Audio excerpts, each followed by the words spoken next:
It's my fault Mom died. 4 words from a 6-year-old boy. 4 words that had been buried like poison in his chest for 2 years. The room went silent. Tyler froze, his face going pale. Emma's breath caught, tears already forming. And Rob, standing in the hallway where his son couldn't see him, felt his knees nearly give out.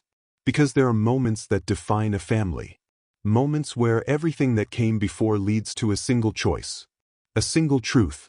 A single chance to either break completely, or finally begin to heal. This was that moment. Jake was about to confess the secret that had been killing him. Tyler and Emma were about to realize they weren't alone in their guilt.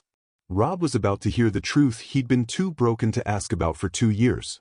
And Diane Carter, the woman who stayed when 31 others fled, held the one truth that could save them all. What she said next would determine if this family survived. Jake's tears spilled over.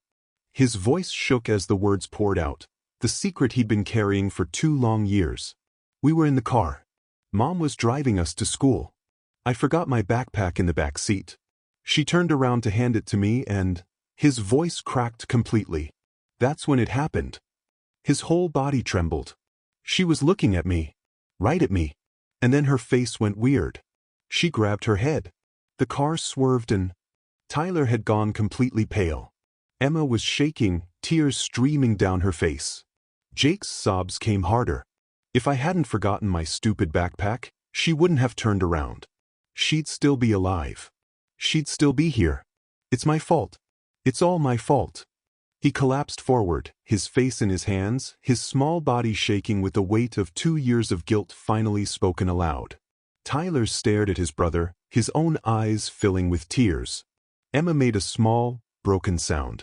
Diane moved closer to Jake but didn't touch him yet, giving him space to release what he'd been holding. In the hallway, Rob pressed his hand against the wall to steady himself, tears streaming down his face. His son. His 6-year-old son had been carrying this unbearable burden for 2 years, and he'd had no idea. The grief in that room was suffocating. And Jake kept sobbing, his words barely intelligible. I killed her. I killed my mom. Diane waited. Let the words settle. Let Jake empty out what he'd been holding. Then gently she spoke. Jake, look at me, baby. He couldn't. His face stayed buried in his hands. Jake, Diane said again, firmer but kind. I need you to hear something true. Slowly, Jake lifted his head. His face was blotchy, red, soaked with tears. Diane's eyes held his. Your mama didn't die because you forgot your backpack. But she turned around because of me. Your mama had what's called an aneurysm. A blood vessel in her brain that was weak. She was born with it. It could have burst at any moment. While she was sleeping, cooking breakfast, reading you a story, or yes, driving to school. You didn't cause it, baby. Her body did. But she was looking at me when... Because she was your mama and she loved you. That's what mamas do, they turn around to help their babies. Diane's voice was gentle but certain. What happened in her brain had nothing to do with backpacks or you forgetting things. Nothing. Jake's breathing was still ragged, but he was listening. If you hadn't forgotten your backpack that day, it would have happened another day. Maybe the next week. Maybe the next month. But it would have happened, Jake. And it still wouldn't have been your fault. Tyler's voice suddenly cut through the silence. Raw, broken. I thought it was my fault too. Everyone turned to him. His hands were shaking. That morning, I told Mom to drive faster. Said we'd be late for school. She was rushing because of me. His voice cracked. I thought I killed her by making her hurry. Jake's head snapped up, staring at his brother through tears. Then Emma's small voice joined.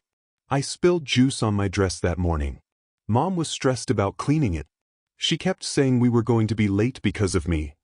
She looked at Diane with wide, terrified eyes. I thought if I hadn't spilled it, she wouldn't have been rushing. She wouldn't have, she'd still be here. Diane's heart broke watching these 3 children realize they'd all been carrying the same unbearable weight. Alone. In silence. Come here, she said softly, opening her arms. Jake moved first, collapsing into her. Tyler followed, his wall finally crumbling. Emma completed the circle.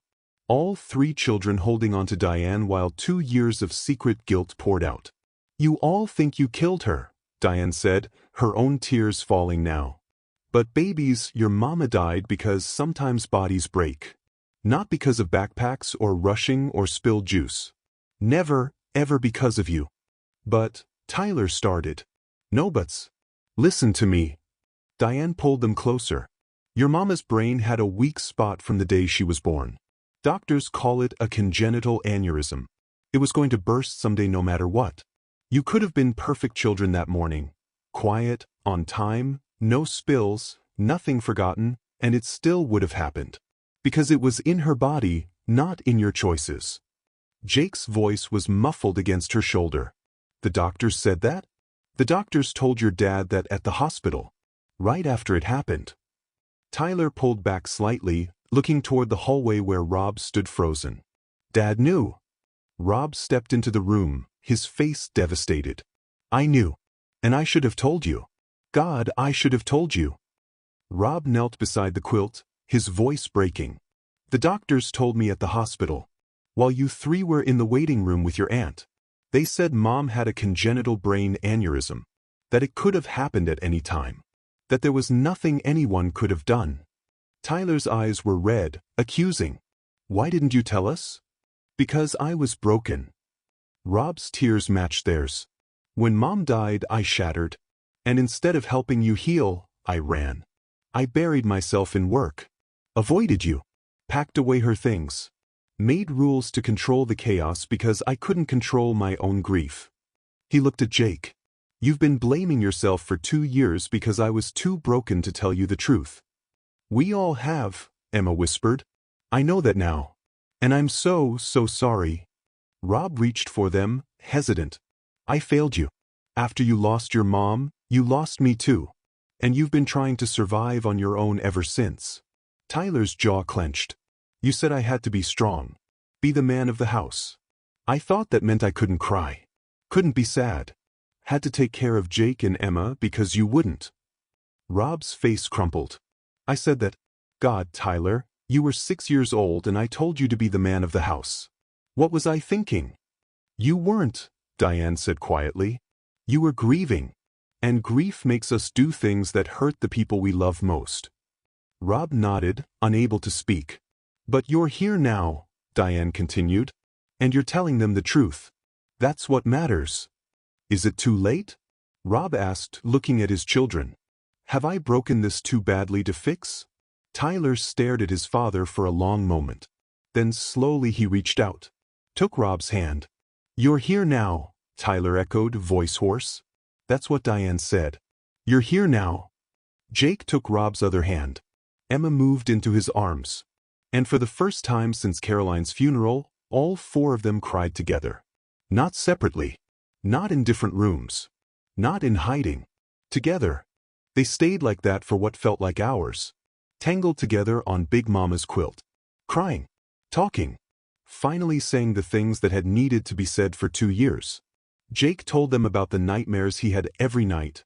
Always the same dream of his mom turning around, reaching for the backpack, and then everything going wrong. Tyler admitted he'd been angry at everyone. At his mom for dying, at his dad for leaving, at the world for being unfair. And that anger had nowhere to go except out, destroying everything in reach. Emma, her voice still soft from disuse, said she'd stopped talking because words felt too big and scary. That if she didn't talk about Mom being gone, maybe it wouldn't be real. Rob listened to all of it. Every confession. Every fear. Every piece of pain his children had been carrying while he hid in his office. "I'm cutting my hours," he said finally, "to 40 a week. Starting Monday." Tyler looked skeptical. "You've said that before." "After the funeral." Rob met his son's eyes. "And I broke that promise. But I'm making it again. And this time, I'm keeping it. Even when work calls. Even when it's important. You 3 are more important." "What if you can't?" Emma asked quietly. "Then you call me out. All of you. You tell me I'm breaking my promise. You don't stay quiet and hope I notice." Rob looked at each of them. "Deal?" Tyler considered. Then nodded slowly. "Deal." By 10:30 p.m., Exhaustion had set in. Real, deep exhaustion from finally releasing what they'd been holding. Diane stood. Bedtime. For real this time. Will you tell us more about Big Mama? Emma asked, yawning. Tomorrow night, Diane promised. Tonight, you need sleep. Real sleep. The kind that comes after you empty out your heart. All 3 children went to their rooms without argument. For the first time in 2 years. Rob stood in the hallway, watching them go. She did it, he whispered to Diane. One day, you did what 31 people couldn't. No, Diane corrected gently. I did what you couldn't. I let them grieve. But now. She looked at him. Now comes the hard part. Showing up.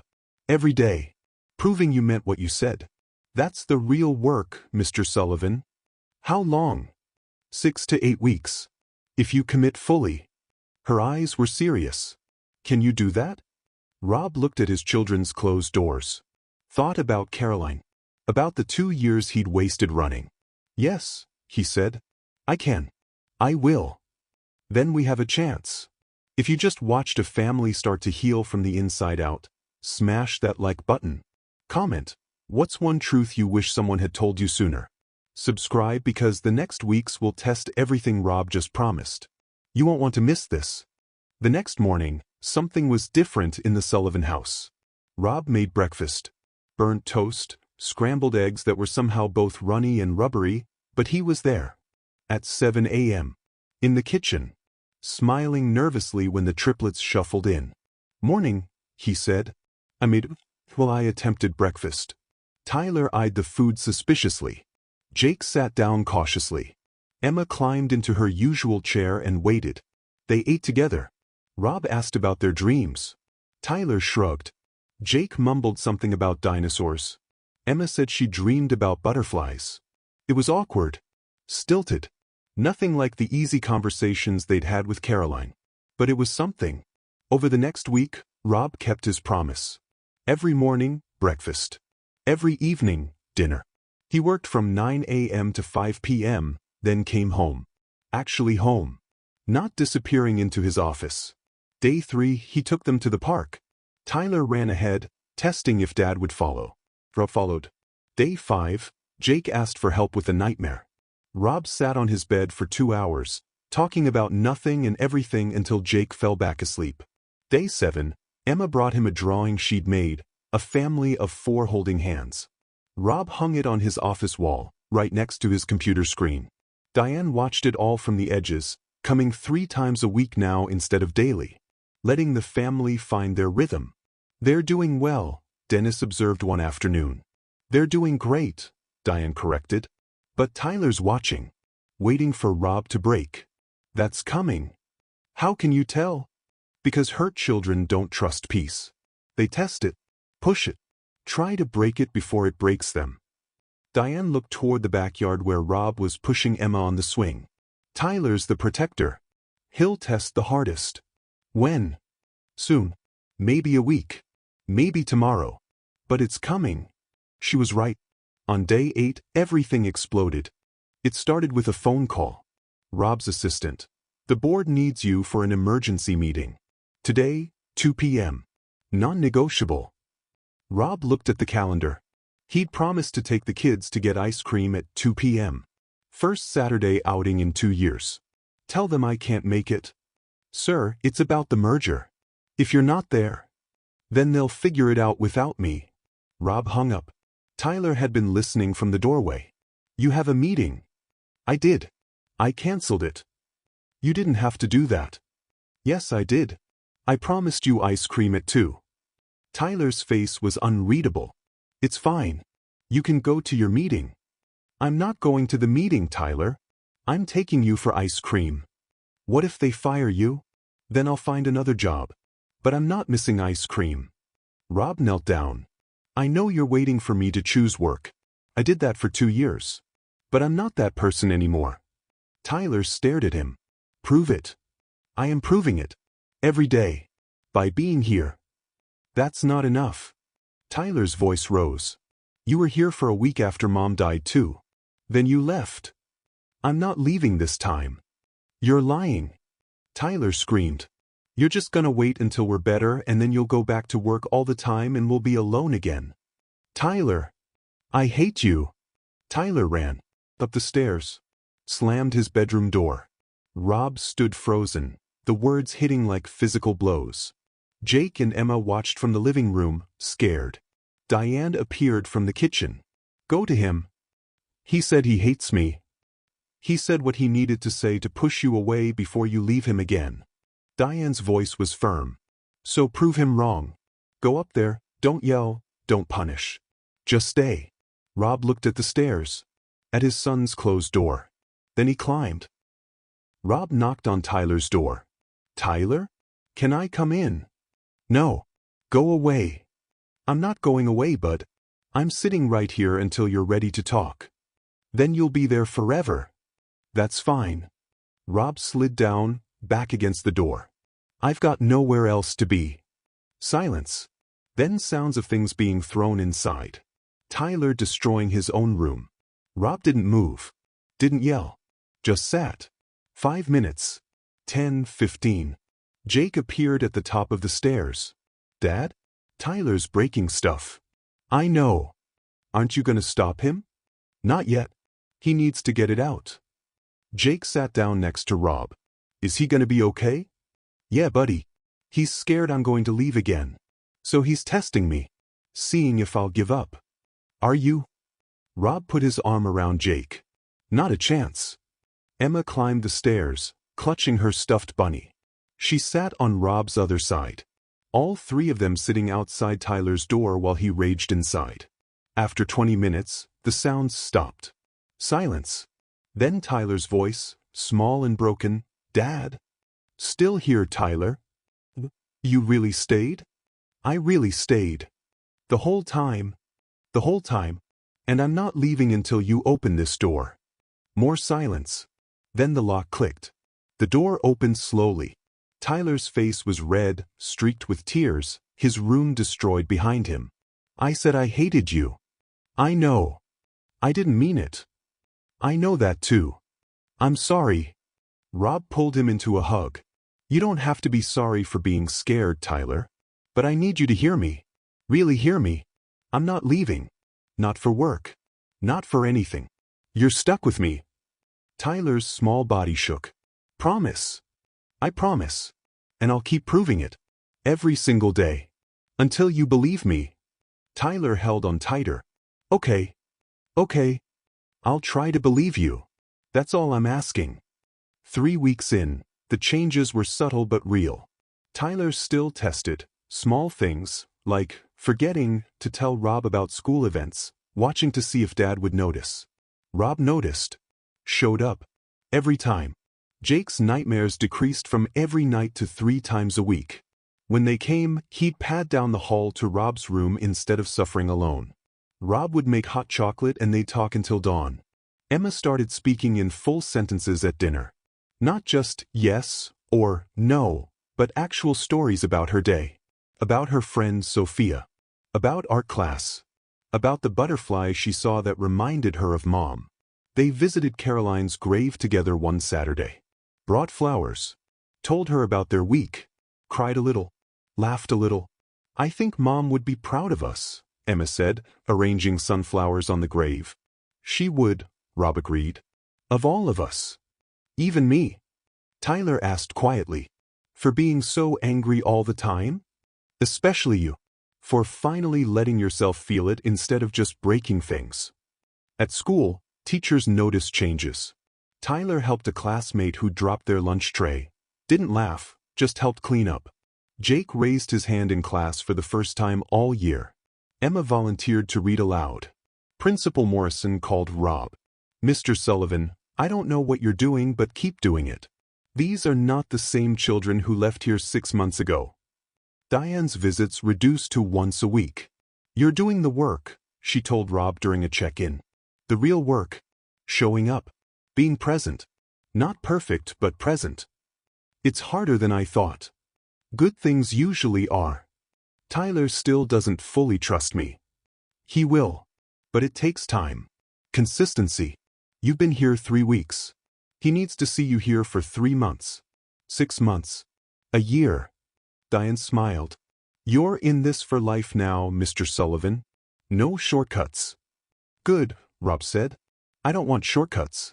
I want my kids back. Then you're on the right path. 5 weeks in, Rob came home with an idea. I want to build something, he told the triplets at dinner. In the backyard. A memory garden. Emma's eyes lit up. With flowers. With whatever you want. You three design it. I'll make it happen. Tyler was quiet, watching his father carefully. Still testing. Why now? Because we've been avoiding her. Packing her away. Pretending if we don't talk about her, it won't hurt. Rob's voice was steady. But Diane taught us something. Remembering doesn't make the pain worse. It makes it bearable. The next Saturday, they stood in the backyard with graph paper and colored pencils. Tyler sketched the layout. Sunflowers. Tall ones. Mom loved those. And a bench, Jake added, where we can sit and talk to her. With her name on it, Emma said. So she knows it's hers. Purple flowers everywhere, Tyler continued. Her favorite color. Lavender, Diane suggested, appearing with lemonade. Your mama loved lavender. Said it helped her think clearly. They worked for 2 weeks. Rob took Fridays off. Something he'd never done in 15 years of running Sullivan Technologies. They dug together, planted together, laughed when Tyler accidentally sprayed Emma with the hose. The bench arrived on a Tuesday. Custom cherry wood with a brass plaque. Caroline's garden. Where love grows forever. When it was finished, they stood back and looked at their work. Sunflowers reaching toward the sky. Lavender bushes forming a purple border. A small stone path. Wind chimes hanging from the oak tree. It's beautiful, Emma whispered. Tyler tilted his head. The sunflowers are crooked. The path's uneven. And look, those flowers are already dying. Rob's heart sank. We can fix. But Tyler was smiling. Actually smiling. Mom would have loved it. She always said perfect gardens are boring. She liked when things grew messy. His voice caught. When things were real. He laughed. And suddenly they were all laughing through tears. Because Tyler was right. Caroline would have loved this imperfect, messy, real garden. Just like she'd loved her imperfect, messy, real family. Sunday mornings became sacred. Rob would wake early, make pancakes, still slightly burnt, but improving. The triplets would shuffle down in pajamas. They'd eat together, then walk to Caroline's garden with their plates. Breakfast on the bench. Surrounded by sunflowers and lavender. Morning, Mom, Emma would say, like Caroline was sitting right there with them. She'd tell her about school, about Sophia, about the butterfly collection she was starting. Jake would share his week, the math test he passed, the book he was reading, the way he wasn't as scared of the dark anymore. Tyler talked less, but when he did, it mattered. I'm trying not to be so angry all the time, Mom. It's hard. But Dad's helping. Rob would sit quietly, listening to his children talk to their mother like she could hear them. Maybe she could. Maybe grief was just love with nowhere to go, and this garden gave it a place to land. One Sunday, Tyler asked the question they'd all been thinking.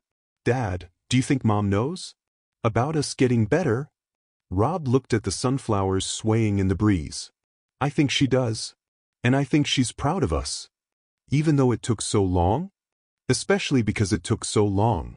Because healing isn't a race, Tyler. It's a journey. And we're finally taking it together. Emma leaned against Rob. I don't want to forget her. You won't, Rob promised. This garden? It's not about holding on to the past.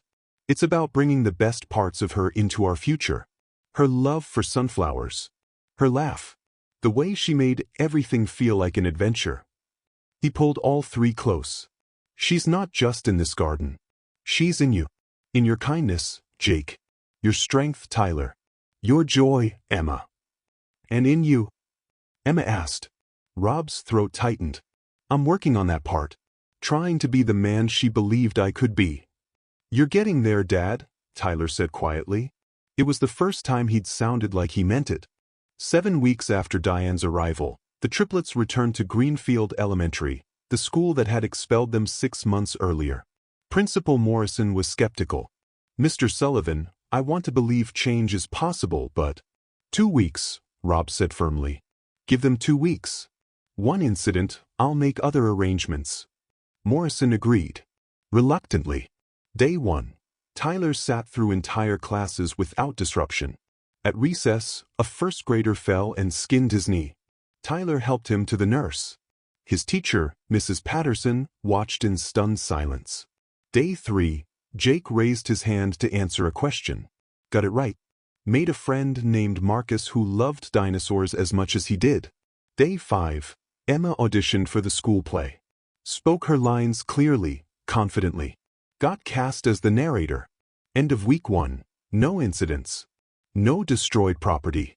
No emergency calls. End of week 2. Principal Morrison called Rob into his office. Rob's stomach dropped. What happened? Nothing happened. That's why I called. Morrison leaned back. Mr. Sullivan, I've been in education for 30 years.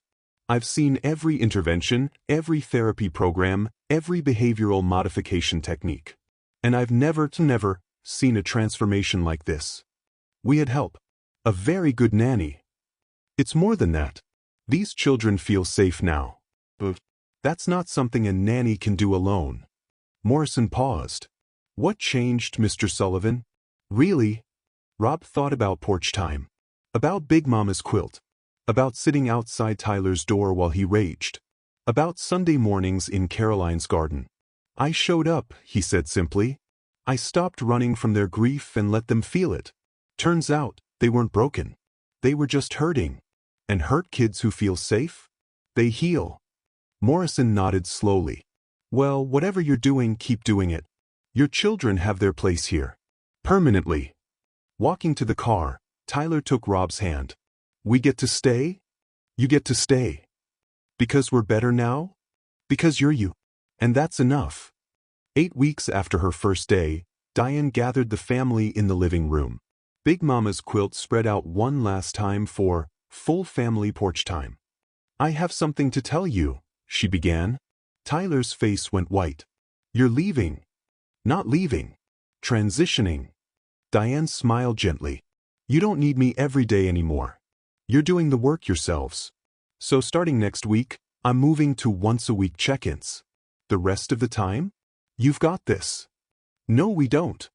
Tyler stood abruptly. We'll mess it up without you. We always mess things up. Tyler, Rob said carefully, moving beside his son. We've got this. No, we don't. Tyler's voice cracked.